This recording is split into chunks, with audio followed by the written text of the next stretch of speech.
Hello friends, welcome back to our channel Meenakshi Malhotra classes. जैसा कि हमने केमिस्ट्री की लास्ट क्लास में हमने देखा था, एलिमेंट्स टॉपिक हम पढ़ रहे थे। हमने देखा था पीरियोडिक टेबल में कुछ 118 एलिमेंट्स होते हैं और उन एलिमेंट्स में से हमने एक लाइन कंप्लीट की थी जिसे हमने ग्रुप 1 के नाम से बताया था आपको, और उसको हम बोलते थे क्या, एल्कली मेटल्स। आज हम वही ग्रुप 2 सेकेंड लाइन हम देखेंगे, और सेकेंड लाइन की अगर मैं बात करूँ तो उससे हम बोल रहे हैं ग्रुप 2। और ग्रुप 2 जो है, इसी को ही हम सेकंड नेम क्या देते हैं, alkaline earth metals. Alkaline earth metals के नाम से जानते हैं, और हिंदी में अगर मैं बात करूँ तो क्षारीय मृदा धातु के नाम से जानते हैं। वो क्षारीय धातुएं थी, ये क्षारीय मृदा धातुएं होती हैं।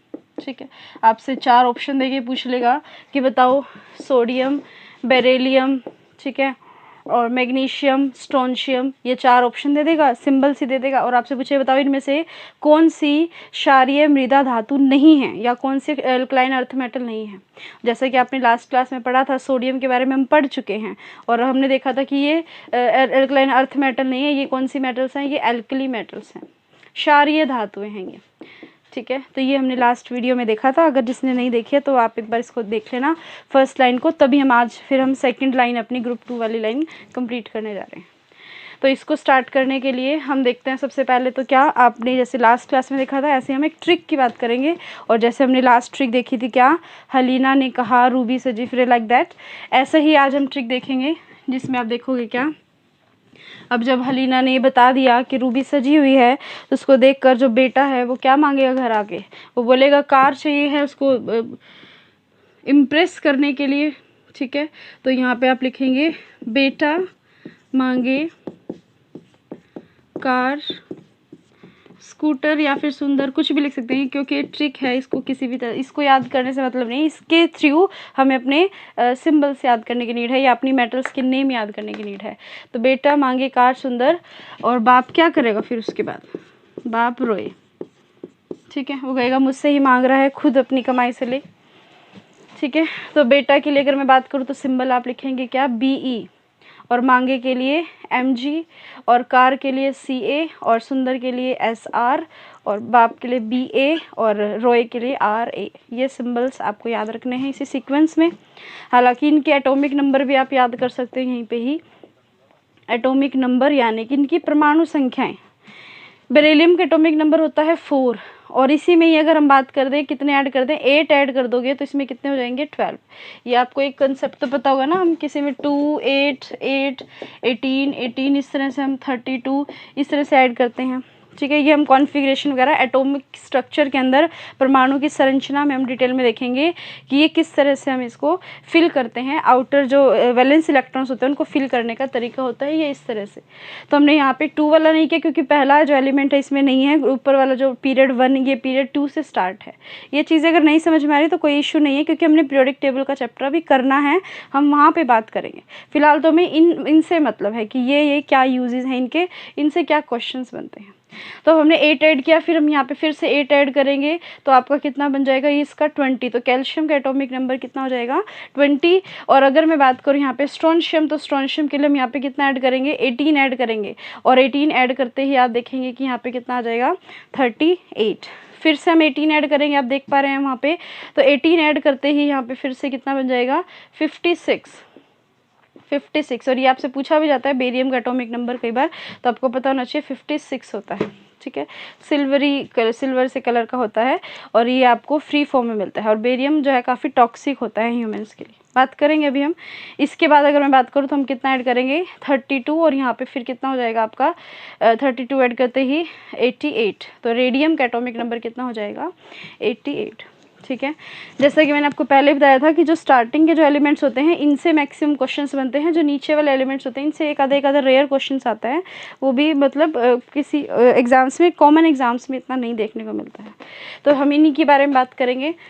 तो पहले तो इसके नाम लिख लेते हैं। BE से क्या बनता है, आप देखेंगे बेरिलियम, MG किसका सिंबल है, मैग्नीशियम का।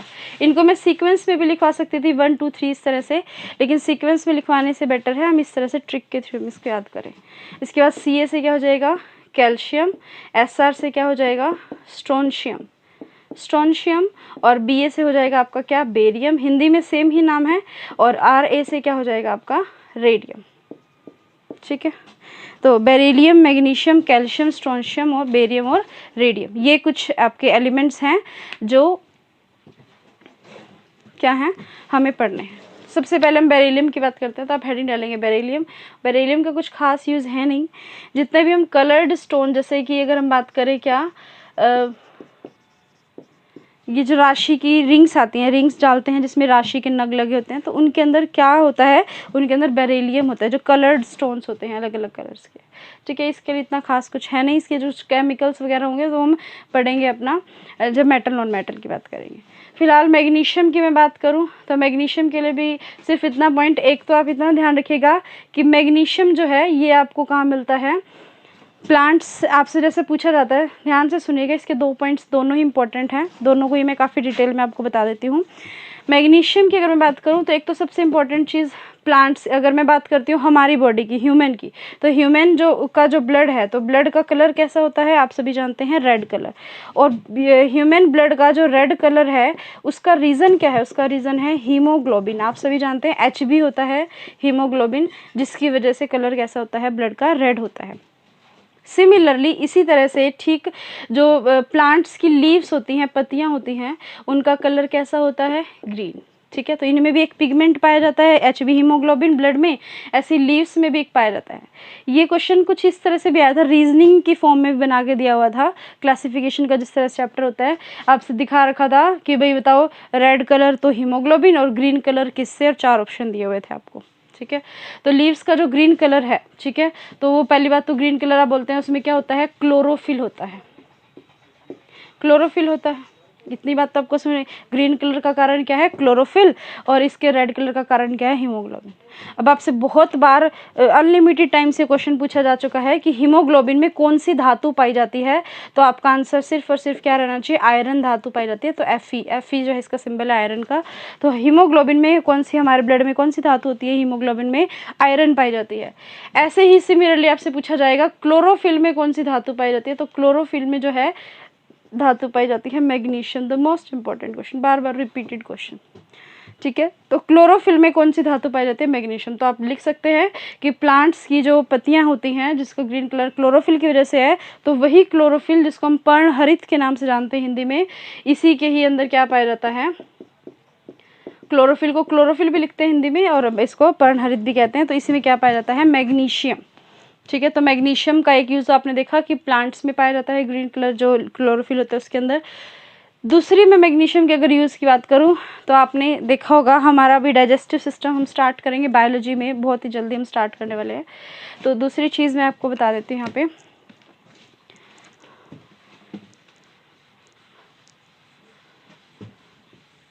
देखिए सेकंड अगर मैं बात करूं, आपने डाइजेस्टिव सिस्टम में अब थोड़ा बहुत आपको आइडिया होगा ही कि जो डाइजेस्टिव सिस्टम है उसमें जब हम खाना खाते हैं तो खाना हमारे कहाँ जाता है, स्टमक में, अमाशय में। और जैसे एसिडिटी की प्रॉब्लम होती है, तो एसिडिटी का कारण क्या है, पहले तो ये बताइए।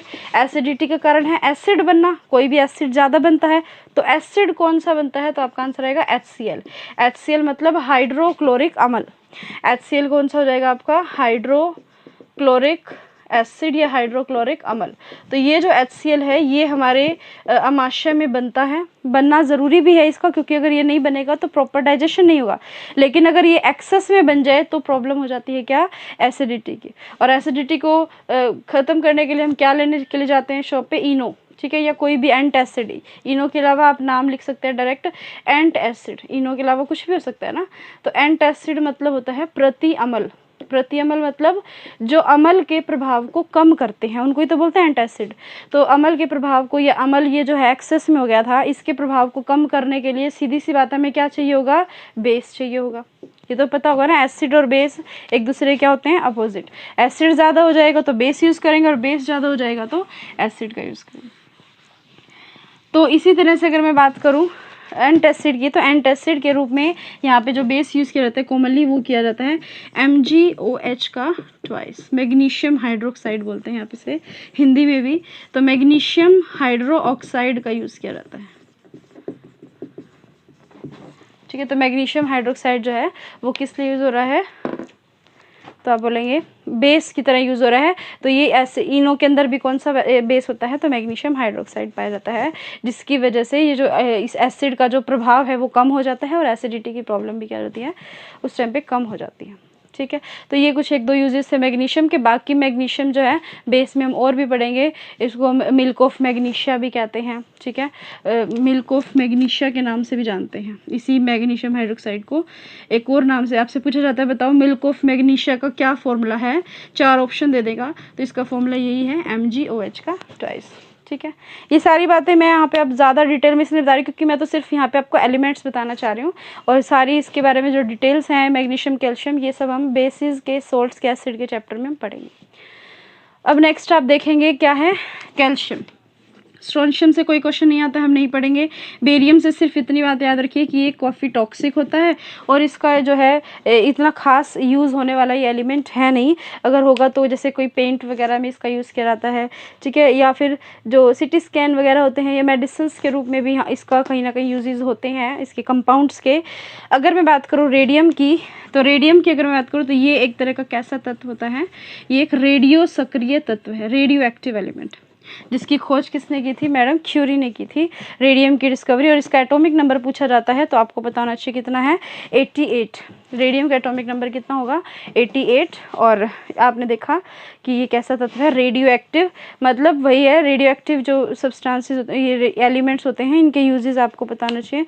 जो एटॉमिक एटम बॉम्ब्स वगैरह बनते हैं या न्यूक्लियर रिएक्टर्स वगैरह होते हैं वहाँ पर इनका ज़्यादा यूजेस देखने को मिलता है। ठीक है, तो अब आप हेडिंग डाल लीजिए कैल्शियम। तो अब हम बात करते हैं कैल्शियम की और फिर ये लाइन आपकी कंप्लीट हो जाएगी। ठीक है, देखिए फटाफट से।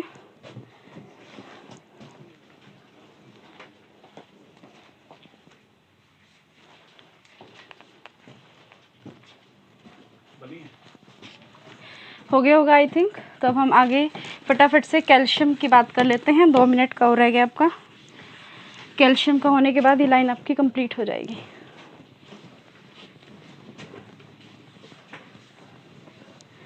तो हेडिंग आपने डाली क्या, कैल्शियम। देखिए कैल्शियम से अगर मैं बात करूँ, सबसे पहले तो इसकी सोर्स की अगर मैं बात करूँ तो कैल्शियम जो है बेसिकली आपको कहाँ से मिलता है, मिल्क से मिलता है। तो कैल्शियम जो है इसका सोर्सेज बेसिकली क्या है, मिल्क। तो मिल्क में तो और भी बहुत सारी चीज़ें होती हैं। ठीक है, तो आयरन कौन सा होता है मिल्क में, कैल्शियम, कैल्शियम आयरन पाया जाता है। अगर आपसे पूछे बताओ मिल्क में जो शुगर होती है, मिठास होती है, उसका क्या नाम है, तो उसका नाम होता है, हिंदी इंग्लिश दोनों में नाम क्या है, लैक्टोज। लैक्टोज पाया जाता है किस में, मिल्क में, शुगर। और अगर पूछे मिल्क में बताओ प्रोटीन कौन सा है, तो प्रोटीन आप बोलोगे मिल्क में कौन सा होता है, केसिन नामक प्रोटीन होता है। ठीक है, बफेलो के मिल्क में जो नॉर्मली वाइट मिल्क होता है तो उसमें कौन सा पाया जाता है, केसिन पाया जाता है। ठीक है, तो ये तो मिल्क की बात है। मिल्क अपने आप में एक कंप्लीट फूड है, सिर्फ इसमें विटामिन सी और आयरन की छोड़ के बाकी सारी चीज़ें इसमें अवेलेबल होती हैं जो एक प्रॉपर डाइट पे चाहिए होता है। तो मिल्क अपने आप में क्या है, कंप्लीट फूड कहलाता है। इसीलिए जो छोटे बच्चे होते हैं वो दूध पीते हैं सिर्फ, तो वो क्या रहता है उनके लिए, उनका फूड कंप्लीट हो जाता है, हर एक चीज़ उनको प्रोवाइड हो जाती है। अब हम बात करें कैल्शियम की, तो कैल्शियम का सोर्स आपको मैंने बताया बेसिकली मिल्क है, और वैसे बहुत सारी चीज़ें हैं जहाँ से आपको मिलेगा। अब अगर मैं बात करूँ इसकी यूजेस की, तो ये एक तो ये कैल्शियम ऑक्साइड के फॉर्म में मिलता है। केमिकल नेम तो इसका क्या हो जाएगा, कैल्शियम ऑक्साइड। लेकिन इसका कॉमन नेम पूछा जाता है, बताओ CO का दूसरा नाम, तो आप इसको बोलोगे क्या, क्विक लाइम के नाम से जानते हैं। और क्विक लाइम को हिंदी में आप क्या कहते हैं, ताज़ा चूना। ठीक है, ताज़ा चूना भी कहते हैं। ठीक है, इसी तरह से अगर मैं बात करूँ इसी के ही एक और कंपाउंड की जिसको हम बोलते हैं CaOH का ट्वाइस, इसी को हम बोलते हैं कैल्शियम हाइड्रो ऑक्साइड। ये तो क्या हो गया, कैल्शियम ऑक्साइड सिंपली। तो इसमें तो कैल्शियम और ऑक्सीजन है, लेकिन इसमें कैल्शियम और ये क्या हो जाएगा, कैल्शियम हाइड्रो ऑक्साइड, मतलब इसमें क्या हो गया, वाटर भी ऐड हो रहा है, तो कैल्शियम हाइड्रोक्साइड है। तो इसी को हम बोलेंगे हम क्या, दूसरा नाम। ये नाम आपसे पूछे जाते हैं क्विक लाइम, और ये क्या हो जाएगा आपका, स्लेक्ड लाइम। स्लेक्ड लाइम जिसे हम कहते हैं बुझा हुआ चूना, वो ताज़ा चूना, और ये क्या हो जाएगा, बुझा हुआ चूना, स्लेक्ड लाइम, जिसका फॉर्मूला आपसे पूछा जाता है तो ये होता है आपका कैल्शियम हाइड्रो ऑक्साइड। इनके भी यूजेस हैं फर्दर, तो वो तो हमने पढ़ना ही है, इसका चैप्टर अलग से ही बेसिस में सॉल्ट्स में। एक आपने नाम सुना होगा CaCO3, तो ये इसको हम बोलते हैं कैल्शियम कार्बोनेट। तो ये कैल्शियम के आपको मैं यूजेस बताना चाह रही हूँ कि किस तरह से इनका यूज़ होता है। जो धरती की ये जो प्लांट्स होते हैं वो पीले पड़ जाते हैं, या कुछ उनकी मिट्टी के अंदर जो है उर्वरकता कम हो जाती है या एसिड बढ़ जाते हैं, ठीक है। तो सॉइल में अगर एसिडिटी बढ़ जाती है तो हम इसी कैल्शियम का ही, इसी हाइड्रोक्साइड का यूज़ करते हैं ताकि उसको क्या हो, बेसिसिटी, एसिड और बेस बैलेंस हो जाए। और फिर जो है आपने देखा होगा ना सफ़ेदे के इतने बड़े बड़े पेड़ होते हैं, वाइट वाइट कलर का चूना सा डालते हैं, तो वो क्या होता है, वो कैल्शियम से ही बना होता है। तो कैल्शियम कार्बोनेट, जिसे हम सिंपली लाइम या लाइम स्टोन भी कह देते हैं, चूने का पत्थर भी बोलते हैं इसको, ठीक है। तो ये सारी चीज़ें हैं। इसके अलावा अगर मैं बात करूँ, अगर हम हमारी बॉडी में बात करूँ तो हमारी बॉडी में बोन्स में, टीथ में, तो आपको पता ही होगा, कॉमन सी बात है, हमारे दांतों में, हड्डियों में क्या है, कैल्शियम बहुत ज़्यादा ज़रूरी होता है। इसके अलावा अगर मैं बात करूँ ब्लड क्लॉटिंग में, ब्लड को क्लोट करने में भी कैल्शियम जो है काफ़ी यूज़फुल होता है। कैल्शियम की कमी जिसके अंदर होगी, जैसे किसी के अंदर अगर कैल्शियम कमी है तो उसमें ब्लड क्लोटिंग में भी प्रॉब्लम हो जाएगी। ब्लड क्लोटिंग मतलब रक्त का थक्का बनना। रक्त का थक्का, जैसे कि अगर मैं बात करूं कहीं पे भी चोट लग जाती है तो वहाँ से ब्लड निकलता है, तो वो ऑटोमेटिक रुक जाता है। हम अगर नॉर्मल पर्सन है जिसके अंदर नॉर्मल है कैल्शियम की मात्रा, तो ऑटोमेटिकली 2-3-4 मिनट के अंदर वो अपने आप रुक जाएगा ब्लड। लेकिन अगर किसी के अंदर कैल्शियम की कमी है तो ब्लड जो है वो क्लोटिंग जल्दी से नहीं होगी, रक्त का थक्का जल्दी नहीं बनेगा, वो ब्लड बहता रहेगा, ठीक है। तो ब्लड क्लोटिंग के लिए और भी फैक्टर रिस्पॉन्सिबल हैं। यहाँ पे हम कैल्शियम की बात करें तो कैल्शियम भी ज़रूरी है। आपसे पूछेगा कि ब्लड क्लोटिंग में कौन सा विटामिन ज़रूरी है, सॉरी कौन सा आयन ज़रूरी है, तो आयन तो आपने बोल दिया कौन सा हो जाएगा, कैल्शियम, ठीक है। आपसे पूछेगा बताओ कौन सा विटामिन ज़रूरी है ब्लड क्लोटिंग के लिए, तो विटामिन कौन सा ज़रूरी होता है, के। और भी है एंजाइम वगैरह, ये सब प्रोटीन, ये सब हम पढ़ेंगे जब हम ब्लड का टॉपिक करेंगे अपनी बायो की क्लास में। बताइए, आई थिंक ये क्लियर हो गई होगी लाइन आपको, ठीक है। थोड़े से इसमें थे 2-3, मैग्नीशियम और कैल्शियम ज़्यादा इंपॉर्टेंट था, जो हमने काफ़ी डिटेल में पढ़ लिया है। और फिर अब नेक्स्ट क्लास में मिलते हैं अपनी नेक्स्ट लाइन के साथ। यही कुछ 7 से 8 लाइन्स हैं जो हमें करनी है, तो हम इसके अंदर 1 बाय 1 करते हुए चलेंगे, ठीक है। और कोई भी आपको किसी तरह का कोई भी डाउट है, जैसे एज़ यूजुअल मैं आपको बोलती हूँ कि आप अपने कमेंट्स में बताइए, ठीक है। किसी भी तरह का चेंज चाहते हैं या कोई सजेशन देना है तो वो आप बता सकते हैं, ठीक है। Thank you class.